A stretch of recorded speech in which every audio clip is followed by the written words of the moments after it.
Welcome to this session or in the podcast.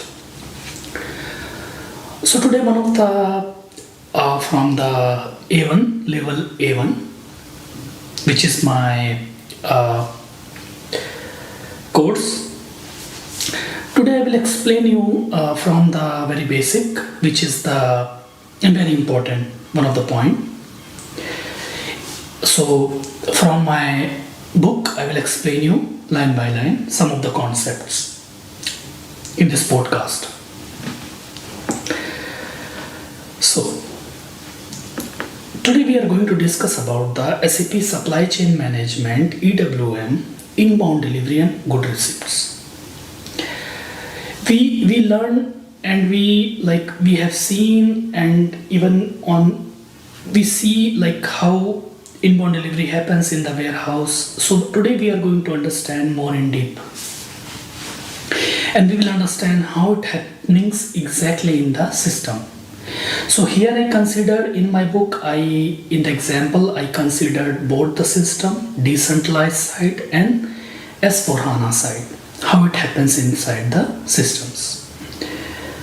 So in today our topic we will discuss about the inbound delivery, good receipts process, put away, moving the stock from one storage location to another storage location.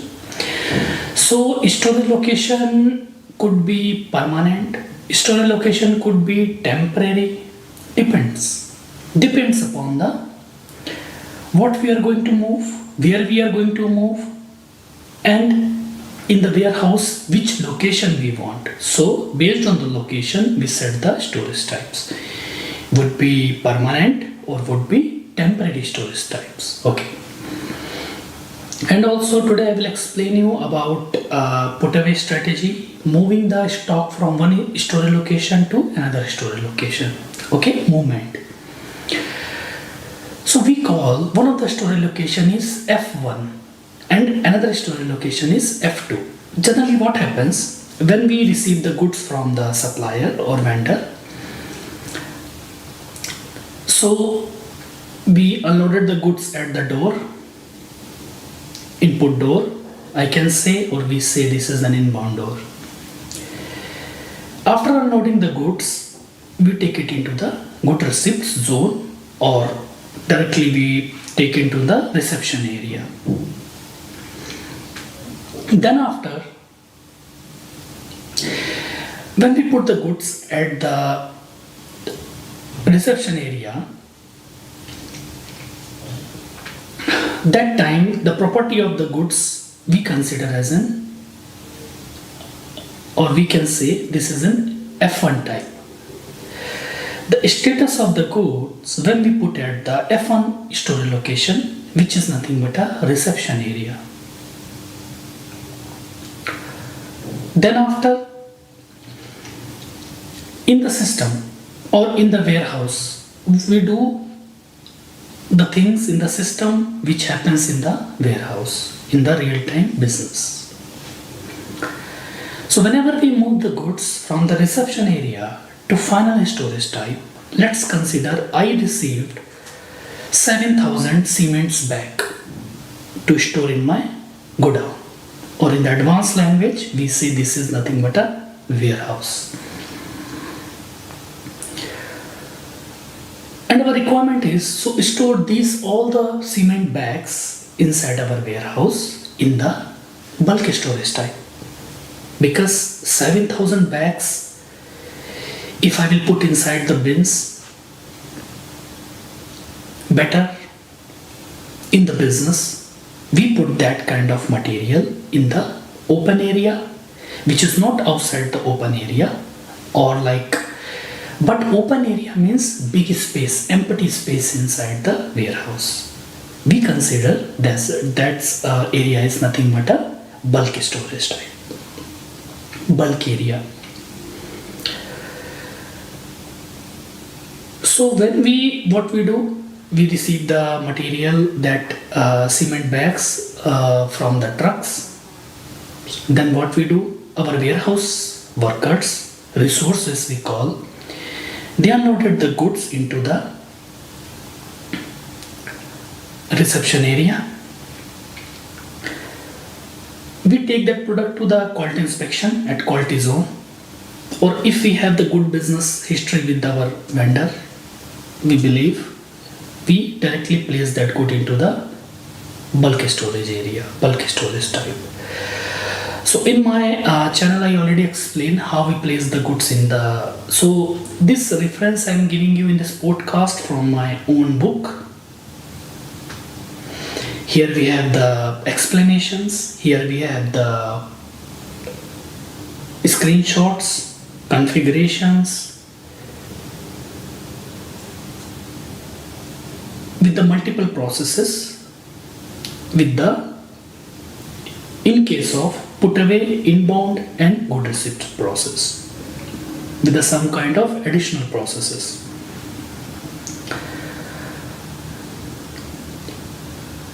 So when we move the goods from the reception area to open area, for an example, our warehouse workers, they pick and they place there the goods. So the goods state, the cement bag, the material property will be changed inside the system automatically. Material will not be changed. Cement bag will be cemented bag. The system consider, so state will be changed from the F1 to F2 location. F2 means, so when the cement bag located at the reception area, system considers, oh, this is an F1 type. When it moves, the warehouse workers, when they place the goods to the final storage type inside the bin, bulk storage, then it becomes F2 type. Because after F1, F2 come, then F3 come, then F4 come, for an example. So we go with the flow. And also, so this is about the how the system changes the property of the product. And so here we say, when we have the products at the good receipt zone, GR zone, we say the property of the product is nothing but the type of the goods is, state of the goods are F1 type, and these are will be changed to the, or we can say this is an ROD, received on dock, because we received the product and we docked, means we unloaded and we docked at the reception area. When we place the goods to the, in our example, inbound process, when we receive the goods to the bulk storage type, when we place, then we call this is available for sale. Because if we place something finally, then we can sell the same thing. So F1 to F1 becomes F2 when your goods moves from the GR zone to reception area to inside the final area where we place the goods. And also F1 is nothing but a ROD, and the final storage bin is nothing but where we place the goods is nothing but a AFS, means available for sale. So I will start from my book. So in today's topic, inbound delivery, good receipts process, and this video will help to the people to understand from my A1 level course how the business process happens, what is the inbound process. This video will give the help to the people to give some ideas in the real-time business. So in the EWM, put away, moving the stock from one storage location to another storage location, from F1 to F2 storage location, or ROD to AFS location. From ECC, purchase order first converts the inbound delivery in ECC, and then through RFC, this inbound delivery converts into inbound delivery notification. So how system converts that inbound delivery in between ECC and EWM system? Okay, in case if we work with the S4HANA site, the process is same behind the system. I'm speaking about the internally, how system treats that. So your delivery will be converted from inbound delivery to inbound delivery notification, in the supply chain management box in the decentralized side, then post-processing framework converts this inbound delivery notification into warehouse process type. In the warehouse, nothing happens automatically. For an example, I'm not talking about the automation. It happens automatically when we will talk about the automation process. But generally, everything is we need to configure here. So what happens? Post-processing framework here helps a lot to convert your inbound delivery from inbound delivery notification to warehouse process type. Process type means to put that material pick from the reception area and put it on the final storage bin. Then after, your inbound delivery notification will become actually in the system inbound delivery. Then we call, we are working in inbound delivery or outbound delivery. But before beginning, it was inbound delivery notification, and our system means system takes the help of heart of the post-processing framework. It's nothing but an heart of the process. It converts your inbound delivery notification, which was inside the ECC system, because first we create the purchase order. We create the purchase order in the ERP layer. Then we process it into the EWM layer. So your inbound delivery notification converts it into the inbound delivery inside the EWM box with the help of system. System takes the help of the post-processing framework, which is nothing but a tool inside the system. Now, next point. Now we are going to talk about warehouse task. Once the materials have arrived in the warehouse, finding the right place in the warehouse for this material, moving them into the right bins for storage is called warehouse task. Task means movement. When we ride any bike, when we are speaking, when we are communicating inside the podcast or video, these are nothing but a task. We are performing an actions. Tasks are nothing but an actions we perform inside the warehouse. Very simple.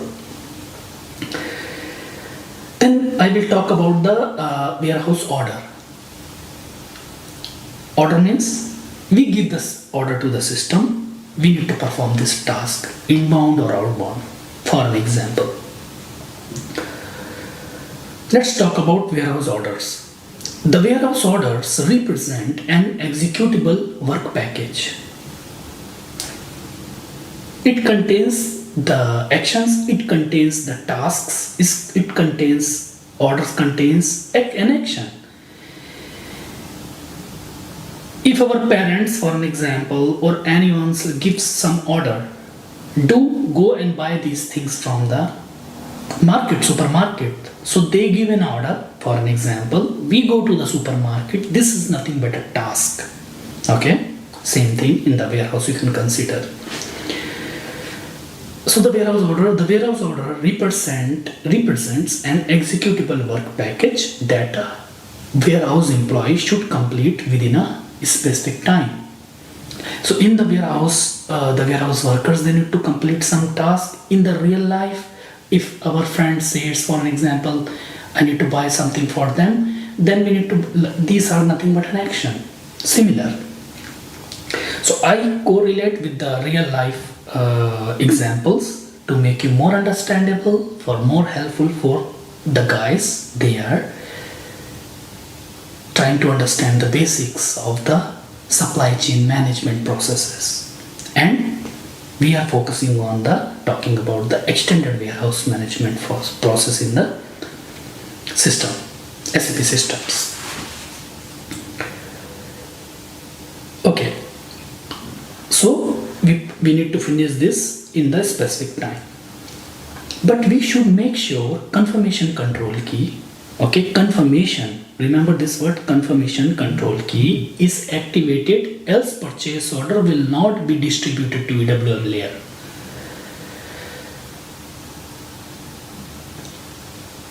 So inside the system, whenever the task will be triggered, simple.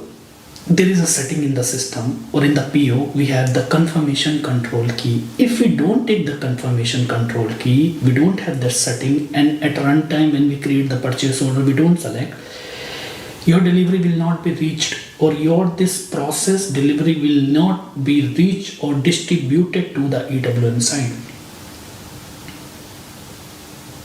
And in this podcast, I am considering the decentralized and embedded both. Remember, once the inbound delivery will be distributed to supply chain management, means ERP box, then you cannot make any changes in the ECC. When it will reach to the EWM side, then revert will not be possible. Okay, with the same inbound delivery number, because it gets locked in ECC system. Okay, after performing the task, so when you purchase something from the supermarket, the person will not take accept actually. For an example, same thing. So the revert process will not be happen because the delivery will be logged in the ECC or ERP or S4 layer. Okay. Next point. So this is a brief intro which I am giving. Now we must process the inbound delivery into the EWM system through the /N/SCWM, which is the full form Supply Chain Warehouse Management /PRDI. Okay. This transaction code we must execute inside the EWM system, and then within fraction of second it will be converted to PPF action by assigning warehouse process type, automatically warehouse number and document number, which is INB. So what happens when we execute this transaction code, behind system triggers immediately post-processing framework. Post-processing framework, if we have the automation, if we set this automatically, the delivery will be distributed to EWM layer from ECC, we can set that in the PPF configurations.